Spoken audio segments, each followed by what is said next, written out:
मेरे कहने का तात्पर्य केवल इसमें इतना सा है कि जरासी अगर उपयोग में सल बैठी हो तो गुरुदेव की तो क्या तीर्थंकर भी साक्षात आके वाणी समझावे और तो भी समझ में नहीं आएगी, क्योंकि उपयोग निरंतर वहीं टचिंग करता रहेगा, तुम्हें आगे बढ़ने ही नहीं देगा वो। तो वो कहते अहम बुद्धि मिथ्या दशा धरे सो मिथ्यावंत, कि जिसके अंदर में अहम बुद्धि है, अहम बुद्धि माने यही मैं हूं। वो जो कल चिकनाई वाली बात की थी ना, ये चिकनाई है। ये जो तेल मर्दन करके और वो जो व्यायाम करता है कहां पर, धूल भरे क्षेत्र में, और वो कदली घाट वगैरह और ये सब उठा पटक करे तो बहुत सारे मिट्टी से चिपक जाता है। तो ये तो उन्होंने दृष्टांत दे दिया, बल्कि इस दृष्टांत को अपन ऐसा भी ले सकते हैं कि वो व्यक्ति जहां भी जाएगा वहां उसके गारंटी से मिट्टी चिपकेगी, जहां भी जाएगा। ये कोई जरूरी नहीं है कि साहब उसी अखाड़े में लड़ाई लड़े, वो जहां भी है। क्यों ये बात मैं क्यों कहना चाहता हूं कि अज्ञान मिश्रित जो जीव है, जिसके उपयोग में रागादिक में एकत्व बुद्धि है, वो चारों गतियों में कहीं भी जाएगा, सब जगह चुपकेगा कर्म। क्यों चुपकेगा कर्म? क्योंकि कर्म तो सिद्धालय में भी है, ऊर्ध्वलोक में भी है, कर्म मध्यलोक में भी है और कर्म अधोलोक में भी है। बोलो कारमान बरगणाएं कहां नहीं है इस विश्व में? सभी जगह है। हम ये सोचते हैं कि शिखर जी में कर्म थोड़े कम है और घर में कर्म ने ज्यादा है। क्यों?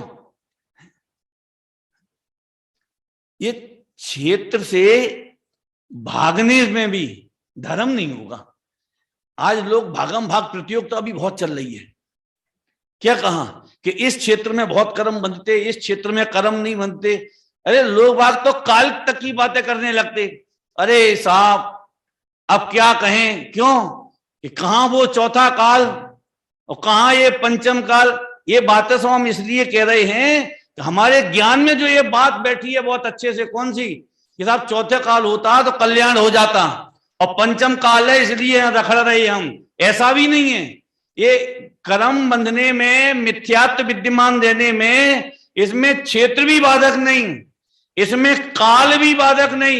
ये द्रव्य क्षेत्र काल भाव आप सभी जगह लगा लेना कि ये एक भी बाधक नहीं है।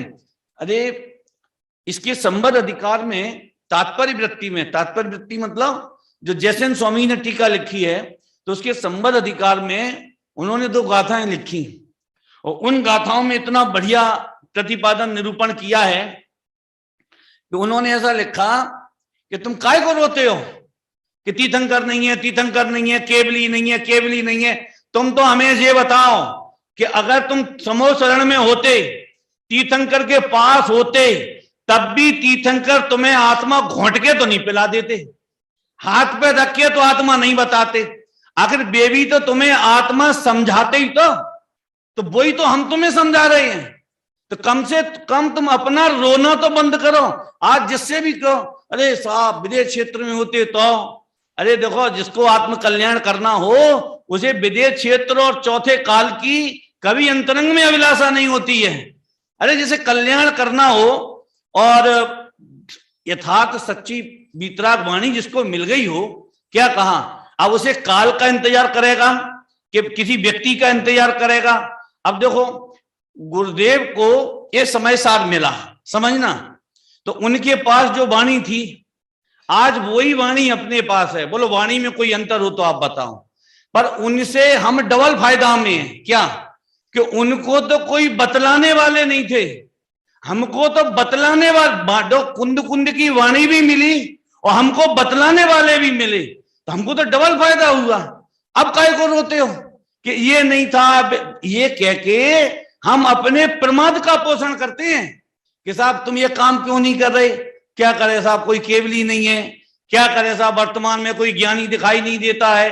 बहुत से लोग तो इसीलिए पढ़ना सुनना और बंद कर देते हैं। क्यों? कि वो कोई सम्यक दृष्टि नहीं है, कोई ज्ञानी नहीं है, हम तो ज्ञानी की सुनेंगे, हम तो इनकी सुनेंगे। अरे ये भी जो अपन जो पढ़ रही है ना, ये भी तो सब ज्ञानी के ही वचन पढ़ रही है।